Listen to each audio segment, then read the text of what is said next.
When I found I had crossed that line, I looked at my hands to see if I was the same person. There was such a glory over everything. The sun came like gold through the trees and over the fields, and I felt like I was in heaven. Arminta Ross, later known as Harriet Tubman, was born in 1820 in the slave state of Maryland, almost 200 years after the first African slaves arrived in America.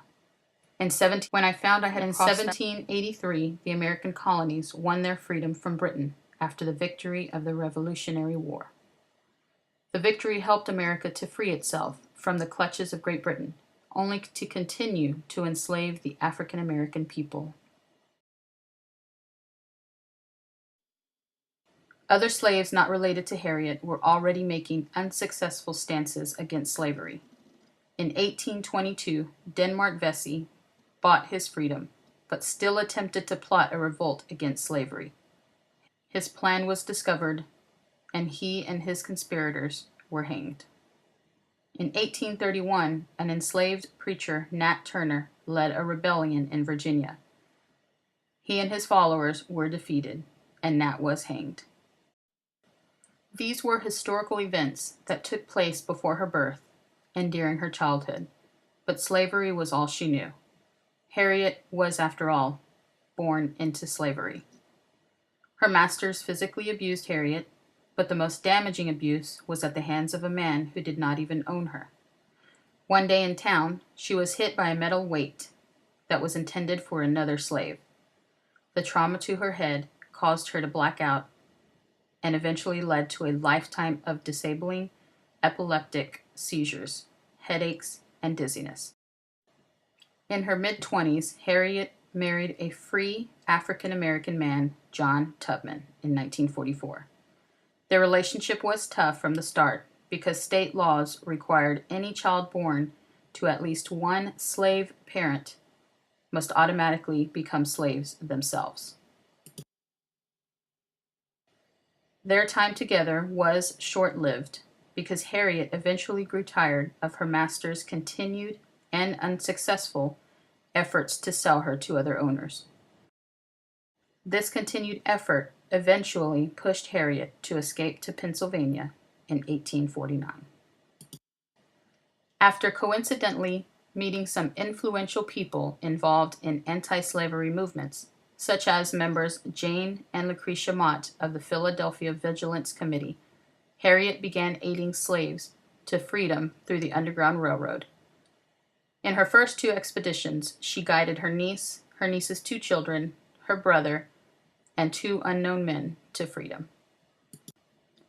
Her expeditions became more dangerous after the enactment of the Fugitive Slave Law of 1850. This was a compromise between the northern states and the southern slave states. The northern states were required to arrest and return suspected runaway slaves. Harriet and her other opponents of slavery acted as though this was just another obstacle in her quest to guide slaves to freedom. Her third journey in 1951 was to return home and find her husband, but by this time he had already remarried and refused to join Harriet. She focused her hurt and anger towards her continued quest to free others. When people hear the term Underground Railroad, most automatically think Harriet Tubman. She guided about 70 men, women, and children to freedom through 13 expeditions over a span of 11 years. By the beginning of the Civil War in 1861, about 100,000 people were saved via the Underground Railroad. She risked her life with every journey she made to help people to freedom. And while her efforts were selfless and brave, we must remind ourselves that she did not act alone. The Underground Railroad was the main resource used by Harriet Tubman and many more brave men and women. The railroad was formed before Harriet's birth and consisted of a number of secret routes and safe houses. Rail terminology was used as a sort of code language. Harriet was a conductor, and the people she guided to freedom were passengers. The operation was greatly funded by wealthy white Americans who did not believe in the slavery of people. From 1861 to 1865, during the Civil War, Harriet found new ways to help people by giving nursing aid to the armed forces and giving helpful information to the Army about the lands she once used during the Underground Railroad years. She successfully helped free more than 750 slaves during the Combahee River Raid in South Carolina, organized by the Union Army. In 1865, the Confederacy collapsed, and 4 million slaves were set free after the enactment of the Emancipation Proclamation. Though all slavery was abolished in the United States, new social and economic challenges arose across the states. The Southern states found new ways to ensure freed slaves were not given American rights through a system of racial intimidation, such as the Jim Crow laws. Harriet's life was spent serving others through slavery or through selfless acts of bravery. Harriet really became an icon in the 1890s after appearances at the National Association of Colored Women's Club and the Afro-American Women's Club.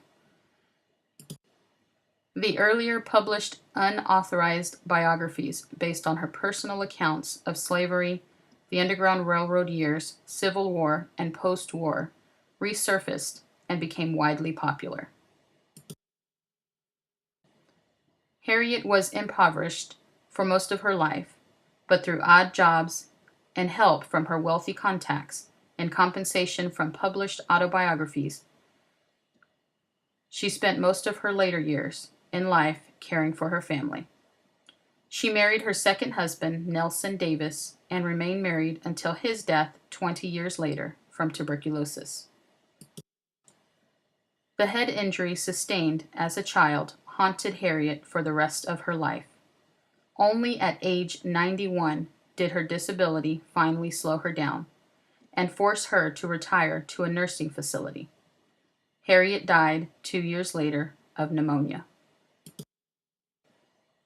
Harriet had no idea what was to become of the freed slaves and future generations of African American people.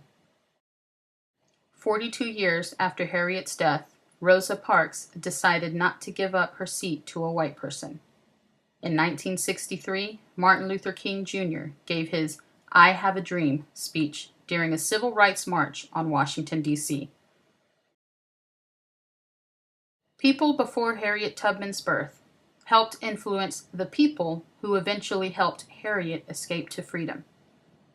And Harriet's actions, perhaps, influenced others who came after her. Even today, over 100 years after Harriet's death, civil rights movements are still active and ongoing. Her courage and bravery, along with others before, during, and after her, will forever influence our nation's history and future. Even Harriet's last words spoken were that of servitude. "I go to prepare a place for you."